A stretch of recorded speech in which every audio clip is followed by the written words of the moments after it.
जनक के लिए बहुत सुंदर एक बात आती है कि राजा जनक एक दिन सुबह उठते हैं, बड़े चिंता में हैं। पत्नी ने पूछा क्या हुआ? बोले रात सपने में देखा मेरा राजपाट लुट गया, सब खत्म हो गया और मैं गरीब हो गया हूँ, मेरे तो कपड़े भी चिथड़े हो गए हैं और तेरा भी कोई ठिकाना नहीं है, सब नष्ट हो गया। पत्नी कहती तो? बोले सवाल ये उठता है कि जो मैंने कुछ देर पहले देखा सब लुटा हुआ वो सच्चा है, या अब जो देख रहा हूं अपने आप को राजा और तुम भी हो और महल भी है और सब कुछ है और मैं सिंहासन पर भी हूं, ये सच्चा है? ये सच्चा है कि वो सच्चा है? अपने आप को जो लुटा हुआ देखा वो सच्चा है, या जो राजा रूप से मैं अभी अपने आप को देख रहा हूं ये सच्चा है? और कहते जनक जी सिंहासन में बैठे हुए थे और बैठे बैठे आंख लग गई थी, बैठे बैठे आंख लग गई है और सपना देखा है। आंख खुली तो देखते हैं कि सिंहासन पे हैं, पर सपना इतना सच्चा है कि पसीने छूटे हुए, शत्रु ने मार भगाया है, राजधानी खत्म हो गई है, सब चला गया है। ये सच्चा कि वो सच्चा? तो विद्वानों को बुलाया गया, स्वप्न अर्थ दिखाने वालों को बुलाया गया कि भाई विचार करिए, ये सच्चा कि वो सच्चा? जनक कहते मुझको ये प्रश्न का उत्तर चाहिए। बड़े बड़े महात्मा आए, बड़े बड़े विद्वान आए, बड़े बड़े आचार्य आए, बड़े बड़े परमाचार्य आए, पर सब शब्दों की बातें करें, शास्त्रों की बातें करें, जीवंत अनुभव की बात कोई भी नहीं करता है। जनक जी का संशय दूर नहीं होता है। फिर अष्टावकर जी आए और अष्टावकर कहते हैं राजन, जो तुमने आंख बंद किए में देखा न वो सच्चा है, और जो आंख खोल के देख रहा है न ये सच्चा। जो बंद आंख में देखा वो भी झूठ मिथ्या, और जो खुली आंख में देख रहा है वह भी असत्य है, क्योंकि सत्य दिखने में नहीं आता, सत्य तो दृष्टा साक्षी है। जो दिखने में आता है वो जगत है और जगत तो झूठ है। ये तेरी भूल है जो तू इस संसार को सत्य जानता है, ये तेरी भूल है जो तू इस दुनिया को सत्य जानता है। अगर तू अपने निज आत्मा को जानेगा, पहचानेगा, तो पता चलेगा कि मेरा निज अपना आपा ही सच्चिदानंद रूप है। बाकी सब दृश्य जगत क्षेत्र संसार जड़ है, मिटने वाला है, परिवर्तनशील है। जनक के चित्त को आनंद हुआ। त्वयि मयि चान्यत्रेके विष्णु, तेरे में मेरे में सब में एक ही विष्णु है। तुझ में मुझ में समाया हुआ एक ही विष्णु है। व्यर्थम कुप्यसी मय सहिष्णु। शंकराचार्य जी कह रहे व्यर्थ में क्यों लड़ता है मेरे साथ। अब मैं थोड़ा इसका आधार बताऊं कि ये गीत शंकराचार्य जी ने कब और किस स्थिति में कहा। शंकराचार्य जी कहते बनारस के घाट पर अपने 12 शिष्यों के साथ निकल रहे थे। वहां पर एक पंडित जी व्याकरण की पोथी खोल करके व्याकरण के नियमों को याद कर रहे थे, और जिसको कहते हैं ना खाली खोपड़ी घुमा रहे थे। व्याकरण कठिन है, संस्कृत का व्याकरण कठिन है। अब उसके नियमों को याद कर रहा है और माथे पे उसके त्योड़ियां चढ़ी हुई हैं, रूखा सूखा उसका जीवन दिख रहा है, और उसको शंकराचार्य जी ठिठक के रुक के देखते रहे कि ये कर क्या रहा है। तब उस समय आपने उसी पंडित की ओर इशारा करते हुए, उसी को संबोधित करते हुए यह बात कही थी, भज गोविंदम भज गोविंदम गोविंदम भज मूढ़मते। अरे गोविंद का भजन कर, किस रूखी सूखे व्याकरण के चक्कर में पड़ा हुआ है।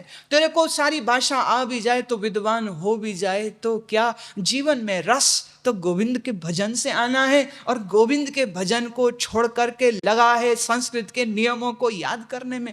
अब देखिए, ये कोई कॉन्वेंट एजुकेटेड यूएस रिटर्न्ड आदमी नहीं कह रहा है कि संस्कृत क्यों पढ़ रहा है, क्यों व्याकरण को याद कर रहा है। यह बात कही है आदि भगवान शंकराचार्य जी ने, क्योंकि उपनिषद और वैदिक ज्ञान भले संस्कृत भाषा में है, तो हमारा लक्ष्य ज्ञान प्राप्ति होना चाहिए। लेकिन बहुत बार हम ज्ञान का लक्ष्य नहीं रख करके सिर्फ शास्त्रों को रट के याद करके हम बड़े विद्वान हो जाएं, लोग हमारा बड़ा मान करें और हम जहाँ शास्त्रार्थ में जाएं हम वहाँ जीत जाएं। इस महत्वाकांक्षा के साथ जो ग्रंथों को पढ़ते हैं, पीछे अभी एक हवाई यात्रा करते हुए एक सज्जन मुझसे कहने लगे कि आपसे एक बात पूछूं। पूछिए, हमारा डिपार्टमेंट ही यही है, लोग पूछे हम बोले, पूछे हम बोले। तो आप भी पूछ लो, मौका लगा है, पूछिए, खोपड़ी चाटिए, साथ में बैठे हो इसीलिए बिठाया है आपको।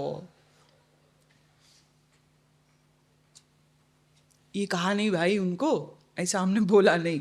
मैंने कहा पूछिए क्या पूछना है। कहते मुझे ये बताइए कि जो आप सत्संग करते हैं, जो भी कुछ आप बोलते हैं, उसकी आपने ट्रेनिंग कहाँ से ली थी। मैं अच्छा अगर मैं तुमको ये बताऊं कि मैंने ट्रेनिंग कहाँ से ली तो आप क्या करोगे। कहते तो मैं सोचता हूं कि हम भी अपने शहर से 2, 4, 6 को वहाँ भेजें, ट्रेनिंग कराएं। बहुत अच्छी ट्रेनिंग हुई है। फिर कहता है पर ऐसा तो नहीं है कि स्पॉन्टेनियस है, आप वहीं के वहीं मतलब बिना कोई तैयारी किए बोलते हैं। ऐसा है कि कोई तैयारी होती, कोई पढ़ाई हुई है, कोई ट्रेनिंग हुई है आपकी, क्या है। मैं चुपचाप सुनती रही। मैंने कहा अच्छा आप मुझको बताइए, आपको क्या लगता है। मैं तो जवाब दे दूंगी आपको, पर आपको क्या लगता है। कहते मुझे तो यही लगता है कि स्पॉन्टेनियस होता है। स्पॉन्टेनियस माने वहीं के वहीं बिना तैयारी के आप बोलते हैं। मैंने कहा बस किसी को बताना मत, सच्ची बात तो यही है, बताना मत किसी को।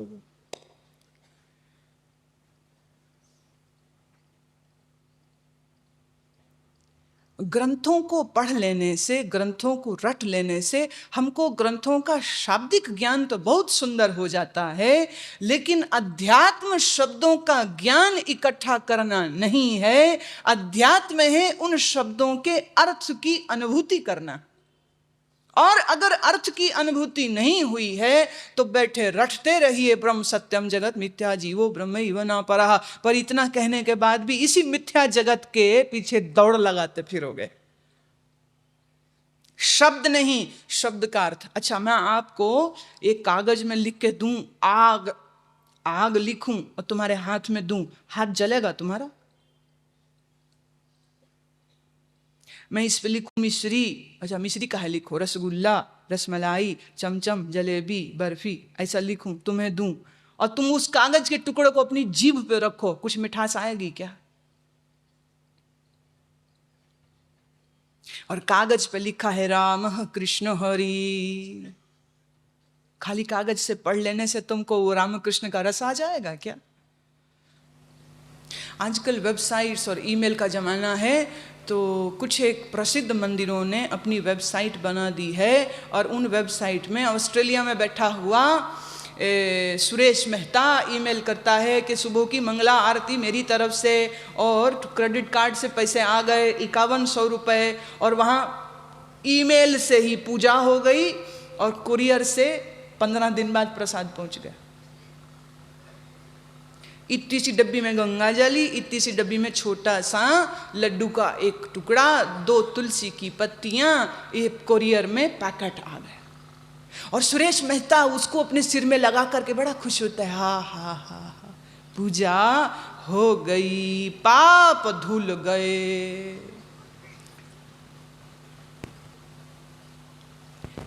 अगर शादी करनी हो तो ईमेल में फोटो देख भी लो लड़की लड़के की, तब भी शादी करने के लिए तो आमने सामने आओगे, शादी करके एक साथ रहोगे, कि ईमेल से ही कब सब काम होगा।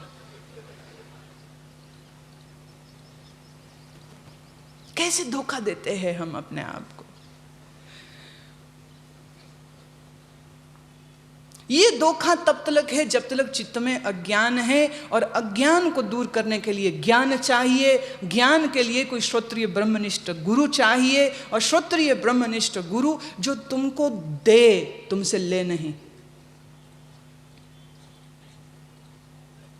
गुरु जी को अगर इस बात का ज्यादा चिंता है कि तुम बाद में माल कितना चढ़ाओगे, या माल चढ़ाने वाली आसामी के साथ उसका जरा प्यार प्रेम ज्यादा हो जाता है, और जो दूसरा आता है उनके लिए महाराज जी आराम कर रहे हैं, सुबह में आना, अभी जाओ।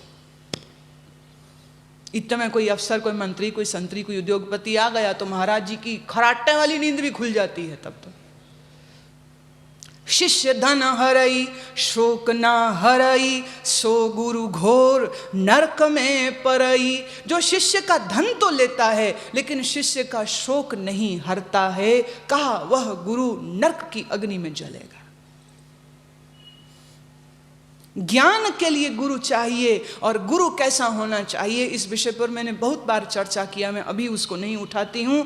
लेकिन ऐसे सद्गुरु के पास बैठ करके जब तुम जानते हो कि मैं कौन हूं, और पता लगा कि मुझ में, तुझ में, सब में विष्णु समाया हुआ है, तो शास्त्र की शब्दों की बोली से ऊंचा उठ करके हम अर्थ की जब अनुभूति में चले जाते हैं तो ही जीवन में आनंद होता है।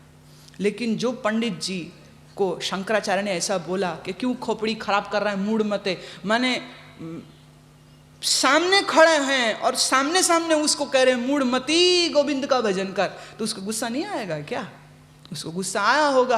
अब जब गुस्से में वो लाल पीला हो रहा होगा तो शंकराचार्य जी ने हाथ जोड़ लिए होंगे और कहा होगा, काहे को गुस्सा हो रहा है, व्यर्थ कुप्यसी, क्यों गुस्सा होता है प्यारे, तुझ में भी वही विष्णु है, मुझ में भी वही विष्णु है। भव समचित्तः सर्वत्र त्वम, सर्वत्र जो विष्णु मौजूद है उस विष्णु का चिंतन मनन संकीर्तन भजन करके तू अपने जीवन में आनंद को पा। प्यारे व्यर्थ का झगड़ा क्यों करता है? सच्ची बात सुनाओ तो लोग लड़ते हैं, झूठ बोलो लोग बहुत खुश होते हैं। अब सच की बात सुनाते हैं, अरे सच्ची बात तो है, तुम भी बैठ के सुनते हो। लेकिन बहुत जगह में तो ऐसा भी होता है, सच की बात कम होती है, फलां से उठाया उसकी महिमा गाई जा रही है, फलां बंदा आया उसकी महिमा गाई जा रही। माने ईश्वर की महिमा गाने के मंच को व्यक्तियों की महिमा गाने के लिए उपयुक्त किया जाता है। क्यों? किस लिए? महिमा गानी है तो प्यारे उसकी गा। ज्ञान के गीत को सुनो और अपने अंतर के अज्ञान को दूर करो और जानो, जानो प्यारे, जानो कि तुम कौन हो। और जिस दिन तुमने यह जाना उस दिन, सच बात तो यह है, जियोगे उस दिन। अभी तो सिर्फ सांस ले रहे हो। जीने में और सिर्फ सांस लेने में बहुत बड़ा फर्क है। दिन गुजरता है, रात होती है, उम्र यूं ही तमाम होती है। ये एक तो जिंदगी ये है, एक तो जीने का स्टाइल ये भी है। वो एक बड़े अमीर शाहजी होते थे। शाहजी से किसी ने पूछा, शाम का समय होता, चाचा शाहजी कैसा रहा आज का दिन आपका? तो जागे से जवाब देते, अरे दिन को पार करा ही दिया, दिन को पार करा ही दिया है, लंगा दिती है दिहाड़ी आज दी सारी, निकल गया दिन सारा। उन्हें कितना बड़ा भार था कि दिन कैसे बिताएं। तुम भी तो यही करते हो, क्या करें क्या करें, क्लब जाओ, बाजार जाओ, घर में बैठ के क्या करें, सहेली के जाओ, गपशप लड़ाओ, किट्टी पार्टी जाओ, क्या करें, क्या वक्त ही नहीं बीतता है। चला ताश खेलते, वक्त ही नहीं बीतता। कोई क्रिकेट देखता है, कोई मूवी देखता है, कोई मैच देखता है, क्यों? वक्त नहीं बीतता है। वक्त की कीमत को जानिए, तुम वक्त को मत बिताओ, क्योंकि सच्ची बात तो यह है, वक्त तुमको बिता रहा है। तुम क्या वक्त को बिताओगे? वक्त तुमसे बहुत बड़ा है, बहुत बड़ा है समय। जीवन का सार उसी के हाथ जिसने अपने स्व की पहचान की। देखिए, साइकियाट्री में एक बीमारी होती जिसको कहते हैं अमनीशिया। अमनीशिया मतलब भूल जाता है आदमी, सब भूल जाता है। बड़ा भाई उसका इलाज करना पड़ता है, रोगी का बड़ा ख्याल रखना पड़ता है, क्योंकि वो भूल ही जाएगा मैं हूँ कौन, मेरा घर कौन, मेरे बच्चे कौन, सब भूल जाता है। एक होता है सिलेक्टेड अमनीशिया, एक होता है जनरल अमनीशिया। भूल जाए आदमी तो हम उसको कहते हैं बीमार है। और मैं आपसे पूछती हूँ, क्या तुम तुम्हारा असली घर नहीं भूल गए?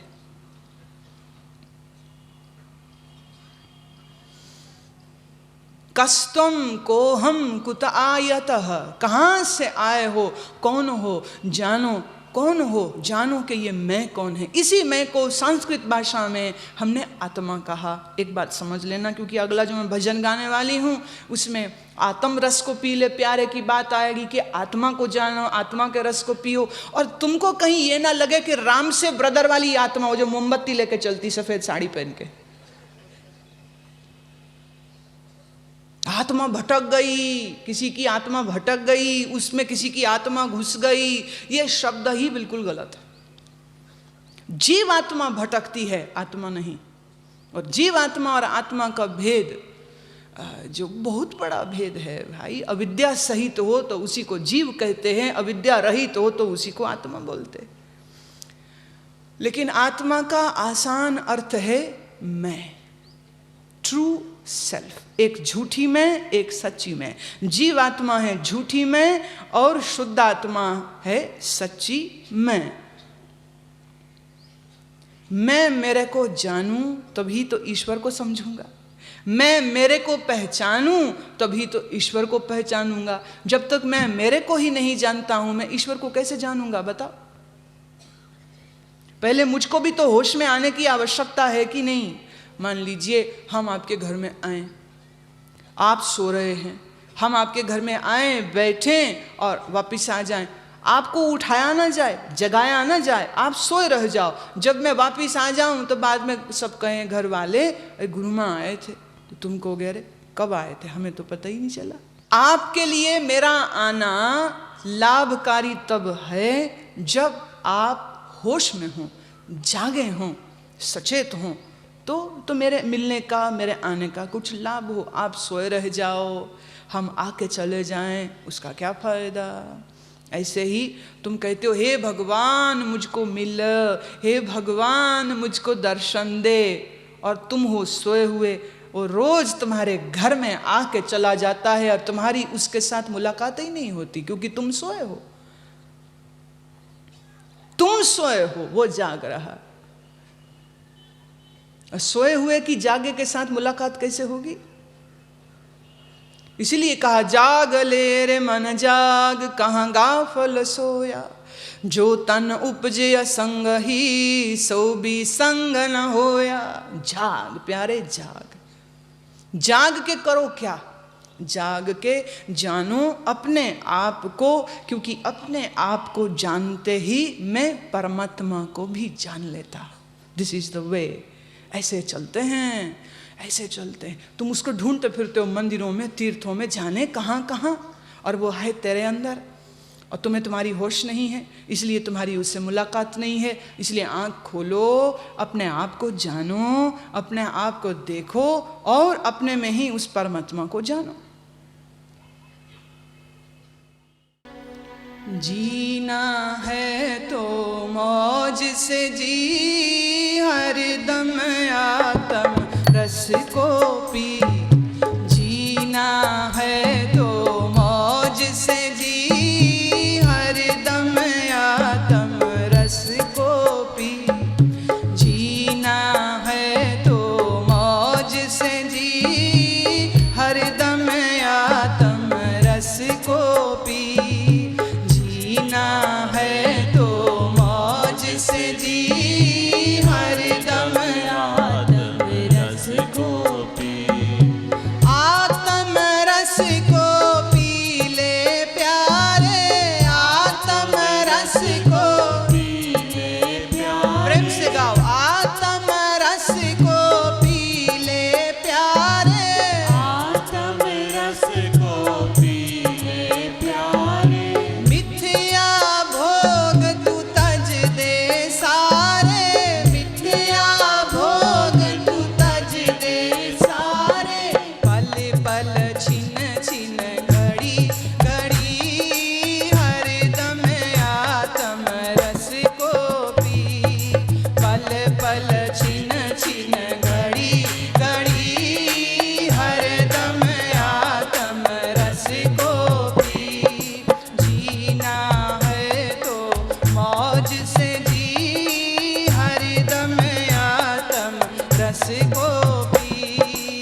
रस को पी।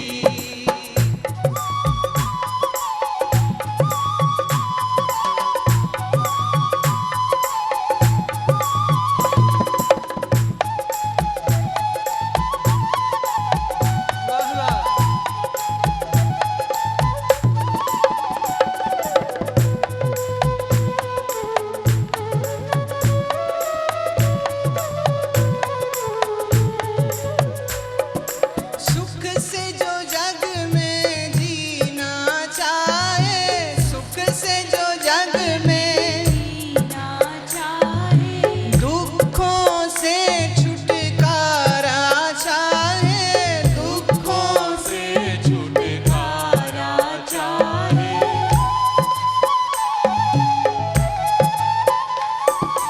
सुख से जो जग में जीना चाहे, जिससे जो जग में जीना चाहे, दुखों से छुटकारा चाहे, दुखों से छुटकारा चाहे, उसका साधन एक यही, हरदम आत्म रस को पी। उसका साधन एक यही, हरदम आत्म रस को पी। जीना है तो मौज से जी, हरदम आत्म रस को पी। जीना है तो मौज से जी, हरदम आत्म रस को पी।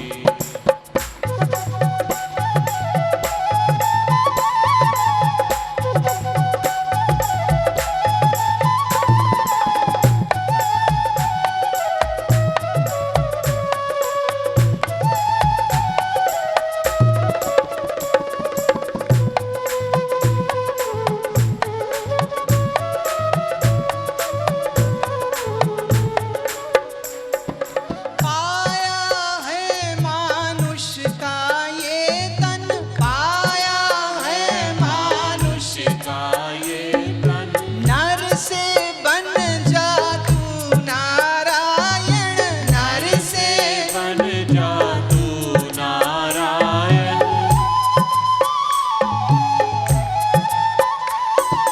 पाया है मानुष का ये तन, आया है मानुष का ये तन, नर से बन जा तू नारायण। नर से बन जा तू नारायण। तेरा केवल लक्ष्य यही, हरदम आत्म रस को पी। तेरा केवल लक्ष्य यही, हरदम आत्म रस को पी। अरे जीना, अरे जीना, अरे जीना है तो मौज से जी, हरदम आत्म रस को पी। जीना है तो मौज से जी, हरदम आत्म रस को पी। अरे जीना, अरे जीना, अरे जीना, जीना है तो मौज से जी, हरदम आत्म रस को पी। जीना है तो मौज से जी, हरदम आत्म रस को पी। जीना है तो मौज से जी, है तो मौज से जी, जीना है तो मौज से जी, है तो मौज से जी, हरदम आत्म रस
पीना है तो ये पियो। गजल लिखी उसने, आए हैं तेरे दरबार में ऐसा कि जरा हमको भी पिला। थोड़ी थोड़ी तू सबको दे पर मुझको भर भर के पिला। थोड़ी थोड़ी तू सबको दे पर मुझको भर भर के पिला। डाल आंख में आंख मेरे और आंखों में देखते हुए पिला। बूंद बूंद तू दे दूसरों को, बूंद बूंद दे तू दूसरों को, मुझको भर भर के पैमाना पिला। सदाई हैं हम तेरी ही रहमत के, सदाई हैं हम तेरी ही रहमत के, अपने दर पे सजदा करा करा के पिला।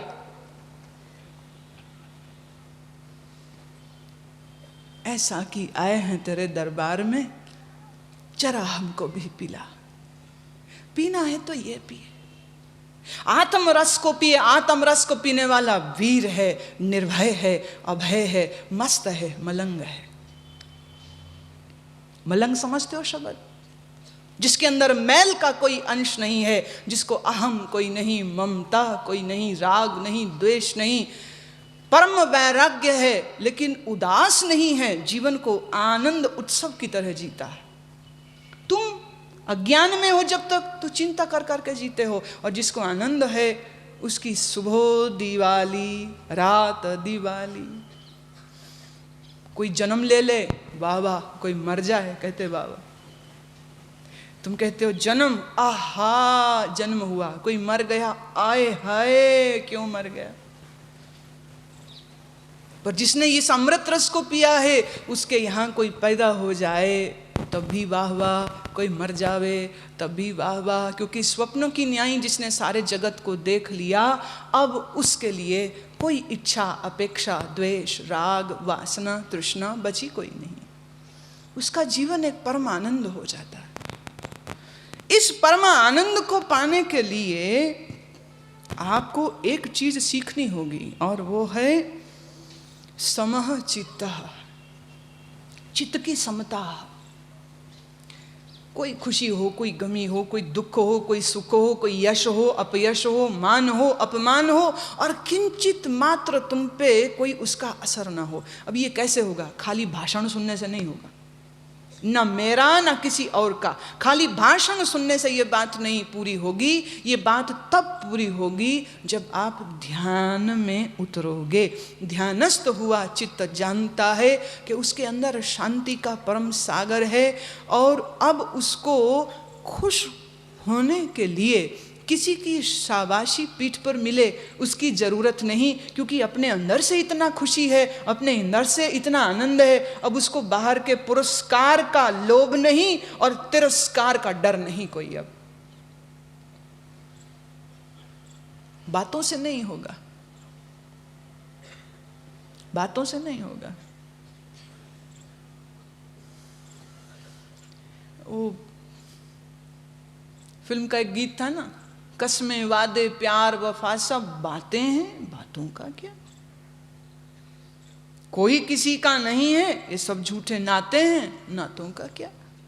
तुम परमात्मा से झूठ का नाता बनाते हो, संसार से सच्चा सच्चा सच्चा नाता बनाते हो। इसलिए जब तुम यह कहते भी हो कि भगवान ही सब कुछ करने वाले हैं, तब भी तुम्हारे दिल में एक शंका होती है कि भगवान का क्या पता है भी कि नहीं। ये क्या पता, पंडा पुरोहितों ने ऐसे ही हमको धोखा देने के लिए बोल रखा कोई भगवान है, क्या मालूम है भी कि नहीं है। देखो, तुम्हारे जीवन में जब भी कभी कोई दुख, कोई संकट, कोई मुसीबत, कोई प्रियजन की मृत्यु हो जाए, तुम्हारी जुबान पर सबसे पहले आता है भगवान है ही नहीं। अगर होता तो ये होता मेरे साथ, भगवान तो है ही नहीं। भगवान के साथ तुम्हारा नाता लोभ का होता है, प्रेम का नहीं होता है। रिश्ता सच्चा नहीं है, झूठा रिश्ता है। इसीलिए सुख आया सुखी हो जाते हो, दुख आया दुखी हो जाते हो। पर जिसका चित्त सम है, समचित्त कैसे होता है? ध्यान से। और समचित्त होता है विवेक से। With your power of discrimination and your dispassionate attitude, आप ऐसी स्थिति में आ जाते हैं, न सुख छूता है तुम्हें, न दुख छूता है तुम्हें। और ऐसी समचित्त की अवस्था जिसकी होगी, वही व्यक्ति मुझ में, तुझ में, सब में विष्णु ही विष्णु समाया है, इस अनुभव को वही प्राप्त कर पाएगा, दूसरा नहीं करेगा। भव समचित्तः सर्वत्र त्वं वाञ्छस्य चिराद्य विष्णुत्वम्। आपको अगर यह स्थिति चाहिए, किसको नहीं चाहिए? सबको चाहिए। किसको नहीं चाहिए? सबको चाहिए। पर स्थिति तो चाहिए, लेकिन उस स्थिति को प्राप्त करने के लिए जो साधना करनी है वो कौन करेगा? आपके गुरुजी करेंगे। कौन करेगा? कॉन्ट्रैक्ट दे दिया है किसी को कि तुम कर लेना, हमारे हिस्से की साधना, फल हमको मिल जाए। ऐसा होता नहीं, होगा नहीं, कभी नहीं होगा। It is impossible. जिस दिन रोटी कोई और खाए और पेट तुम्हारा भरे, देखिए ये ना माएँ बड़ी प्यारी होती हैं पर बड़ी चालाक होती। चालाक मालूम कैसे? मैंने सुना पंजाब की घटना है, चूल्हा होता था, अब तो गैस है, चूल्हा लकड़ी डाल के, उपले डाल करके जिसको जलाते हैं। अभी भी कहीं कहीं गांव देहात में, सब जगह ही आज भी चूल्हे ही जल रहे हैं। तो माताजी सबको, पति को, ससुर को, सास को, जेठ जेठानी, देवर दरानी, सबको रोटी खिलाए, अपने बच्चों को सबको रोटी खिलाए। और मुन्ना पाए, माँ तू भी खा ले। तो कहती अरे माँ का क्या, माँ पड़ी चूल्हे में। अच्छा, चूल्हा बुझा पड़ा है। चूल्हे मतलब चूल्हा जलता हो तो रोटी और बनाएगी तो खाएगी, चूल्हा बुझा पड़ा है, चक्कर क्या? पति कहता अच्छा भगवान तू भी खा ले। अरे मेरा क्या है, मैं पड़ी चूल्हे में।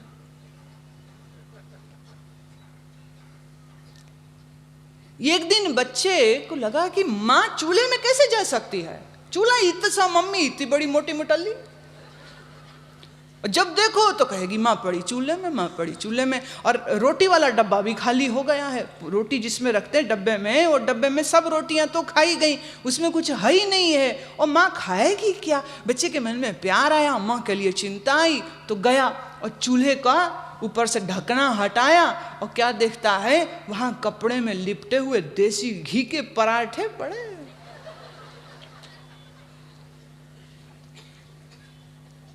भारत में ऐसी परंपरा है ना कि गांव में खास करके आज भी ऐसा ही है कि स्त्री पहले सबको खिलाती है, आखिर में खाती है। और रोटी बना के रखो, रोटी देख के ना अच्छा चल है, चल दे ही दो, उसने भी पूछना जरूर है, ले लो। हाँ, ये मध्य प्रदेश की तो बड़ी खासियत है, मुझे तो यहाँ करके इसका ज्ञान हुआ। मनुहार करना, खा लो ना, मैं नहीं खाऊंगा, खा लो ना, मैं नहीं खाऊंगा, खा लो ना, ले लो ना, नहीं ले लो ना, अच्छा ले ही लो। अच्छा, 10 बार कहते ऐसे ना करिए तो मेहमान को लगता हमारी इज्जत नहीं हो। तुम्हारी इज्जत बड़ी बेढंगे ढंग से होती। मनुहार, ले लो ना, ले लो ना, मैं नहीं लेने। ऐसा करते रहो, करते रहो। तो माँ है रोटी खिलाएगी, कहेगी अच्छा रोटी ले ले, 2 बार मनुहार करेगी, तीसरी बार बच्चे ने अगर कहीं ले ली, डब्बा खत्म हो गया, मम्मी कहाँ जाए? तो माँ पड़ी चूल्हे में। माँ बड़ी समझदार है, अपने देसी घी के पराठे बना के रखे हुए। जब सब खा लेते हैं, आखिर में खाती है, रज के खाती है, आराम से खाती, अच्छा ही करती है। क्या गलत, अच्छा ही तो है। दिन भर काम करती है, कुएं से पानी लाती है, कपड़ा धोती है, घर सफा करती। अगर ये सब काम जो तुम्हारी औरत करती है ना, वो सब काम करने के लिए तुम्हें बाई रखनी पड़ जाए ना, तो नानी याद आ जाएगी तुमको। रसोईया, धोबी, बाई के सारे काम तो पत्नी कर लेती है। तो अगर 2 पराठे बना के रख दी तो क्या है, माँ पड़ी चूल्हे में, चूल्हे में इंतजाम पूरा रखा हुआ।